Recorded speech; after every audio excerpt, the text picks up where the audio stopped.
nggak punya potongannya deh kayaknya. Oh ada yang ini. Udah. Ini langsung vertikalis kedua teman-teman, tapi ini milik kawan kuda. Oke. Nah, aku bahas dulu kalau misalkan os vertikalis kedua ini rata-rata bentukannya sama kayak os vertebrae pada umumnya. Kalau misalkan yang di kranial yang ada di sini, ini adalah facies articularis cranialis. Oke. Nah, si facies articularis cranialis itu dia menepati suatu prosesus atau dia penajuan. Penajuan yang ada di lateralnya di sini dinamakan prosesus articularis cranialis. Oke. Jadi kalau misalkan facies dia ditunjuknya di tengah-tengah ini, kalau misalkan prosesus ditunjuknya di pinggir. Jadi yang di pinggir sini itu si prosesusnya, kalau misalkan yang di tengah-tengah si fasiesnya.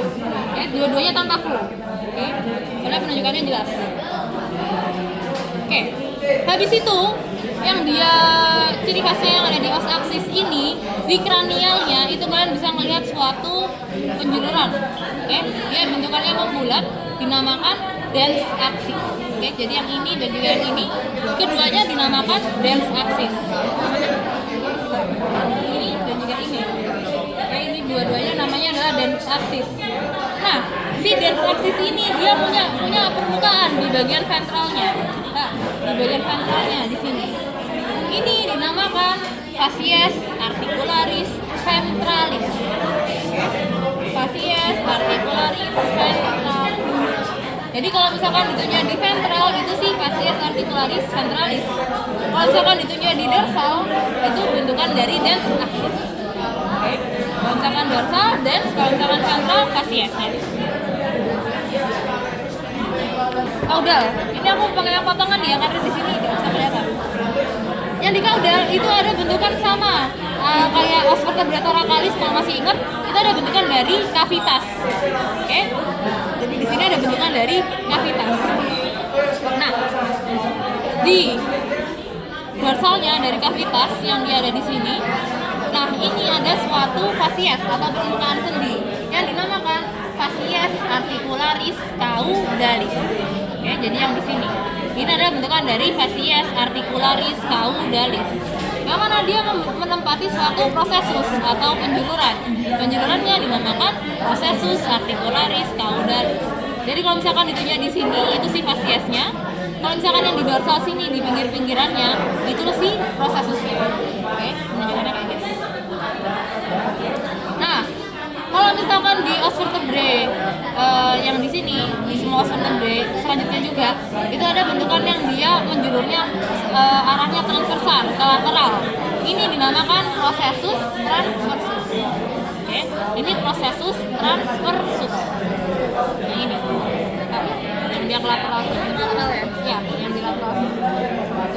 Prosesus transversus. Ini yang dia di lateral yang di sini teman-teman. Ini. Oke, ini sama ini. Si prosesus transversus. Sedangkan kalau misalkan yang di dorsal itu ada suatu prosesus juga menjulurnya ke dorsal. Yang di sini ini dinamakan prosesus spinosus. Jadi dia bentukannya spina atau spine menjulur ke atas di dorsal. Oke, prosesus spinosus. Nah, sedangkan di bagian ventralnya ada suatu tepian tajam. Nah, tepian tajamnya dinamakan crista ventralis.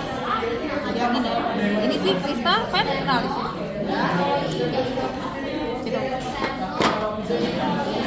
Oke, sebelum aku lanjut ke foramen-foramennya, aku mau bahas mengenai perbedaan buat identifikasi dari spesies.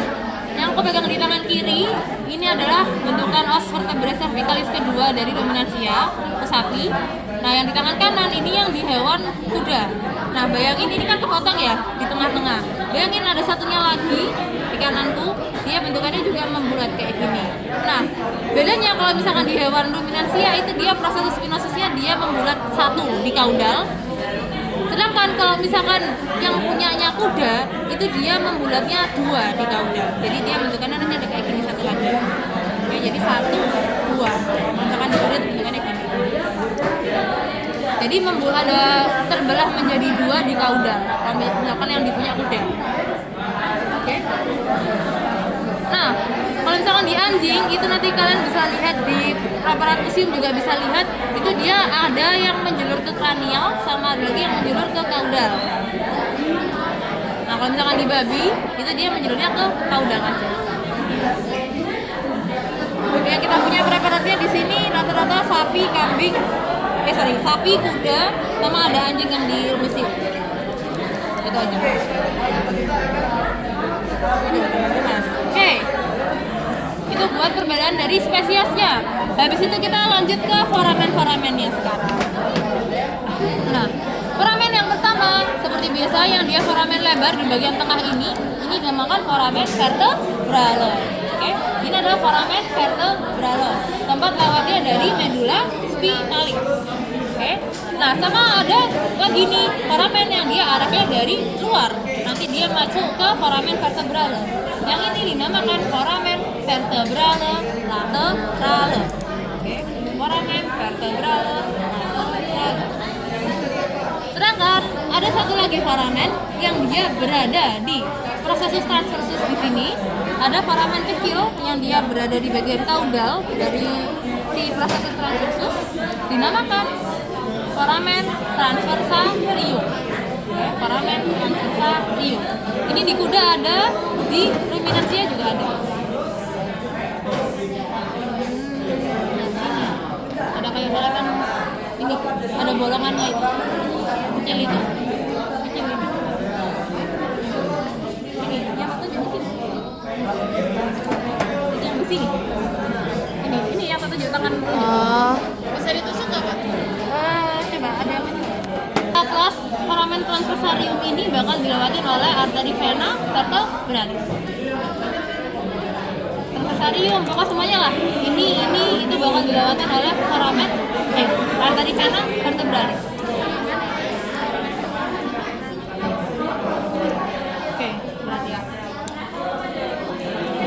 Itu yang os vertebrae cervicalis yang kedua. Buat yang kedua, apakah ada yang mau ditanyakan teman-teman? Atau sudah bisa dipahami? Sama? Dens axis itu ada nama lainnya. Oh ya betul, ada nama lainnya. Nah ini yang nama lainnya. Jadi nama lainnya dari dens axis itu ada dua. Pertama itu namanya adalah processus odontoideus.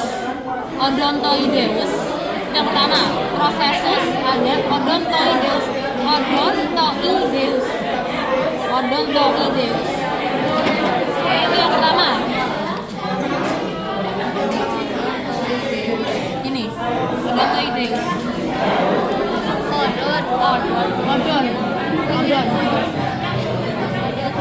Odontoideus. Itu yang pertama. Yang kedua itu namanya adalah dens epistropeus. Itu yang kedua. Dens epistropeus. Oke.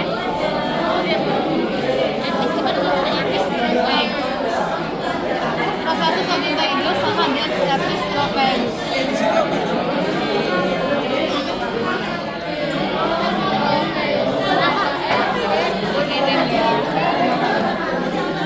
Processus odontoideus dan dens epistropeus. Nah, kalau misalkan odontoideus itu karena dia bentukannya kayak gigi, jadi kayak ada gigi yang mencekul gitu. Okay? Nah, kalau misalkan epistropeus itu nama lainnya dari aksis, jadi aksis itu nama lainnya epistropeus, jadi dia dens epistropeus. Ya, kenapa kan namanya dens epistropeus? Karena nama lainnya aksis itu epistropeus. Tadi kan dens aksis, sama kayak dens epistropeus, karena epistropeus itu sama kayak aksis. Oke, gitu ya buat nama bahas itu udah ya buat yang os vertebrae cervicalis yang kedua. Ada yang mau ditanyain lagi buat yang kedua? Sudah? Sudah? Oke, kita lanjut sekarang ke os vertebrae cervicalis yang ke-3, 4, dan juga 5. Ini kita samakan karena bentukannya mirip-mirip nih. Oke, bentukannya mirip-mirip, beda di kemiringannya aja. Nanti kalau misalkan di hewan itu beda di kemiringannya aja. Oke, ini ya. Ini kalau misalkan pecahan, aku punya pecahannya. Nah, ini seperti biasa di kranial itu kita memiliki bentukan dari kaput. Oke, kalau misalkan di kranial itu ada bentukan dari kaput. Sedangkan kalau misalkan di caudal ada bentukan dari cavitas. Nah, ini seperti biasa di os vertebrae biasa, kranialnya kaput, caudalnya cavitas. Nah, Sedangkan di lateralnya sini kalian bisa melihat ada bentukan dari processus transversus yang dia menjulurnya ada dua. Satunya ke crania ventral yang di sini, satunya lagi ke caudo-dorsal. Jadi ada dua penjalanan dari processus transversus, ada itu crania ventral dan juga caudo-dorsal. Ada dua.